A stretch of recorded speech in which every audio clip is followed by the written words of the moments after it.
প্রত্যাশা করে। আমরা মরহুম ফজলুল কাদের চৌধুরীর কথা স্মরণ করি।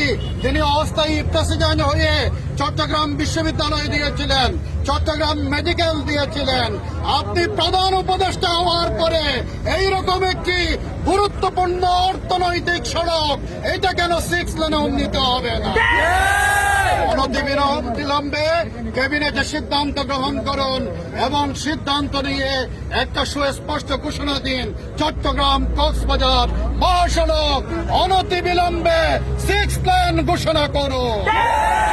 আজকের বীর ছাত্র জনতা যারা এখানে সংগ্রাম করেছেন, ব্লকেড করেছেন, আপনাদেরকে আমরা চকরিয়া পেকুয়াবাসীর পক্ষ থেকে এবং আমরা কক্সবাজারবাসীর পক্ষ থেকে, চট্টগ্রাম অঞ্চলের মানুষের পক্ষ থেকে আপনাদেরকে কৃতজ্ঞতা জানাই। আপনারা মানুষের হয়ে আজকে রাজপথে নেমে এসেছেন। আপনারা সত্যি প্রশংসার দাবিদার।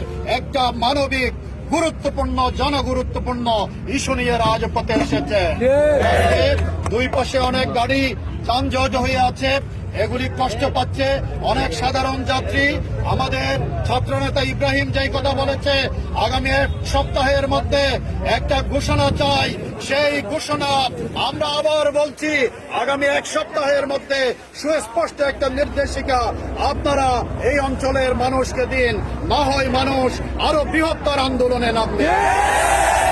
আজকে প্রশাসনে গুরুত্বপূর্ণ কর্মকর্তাবৃন্দ এখানে এসেছেন, উপজেলা নির্বাহী অফিসার এসেছেন, সহকারী পুলিশ সুপার চকরিয়া সার্কেল উনি এসেছেন।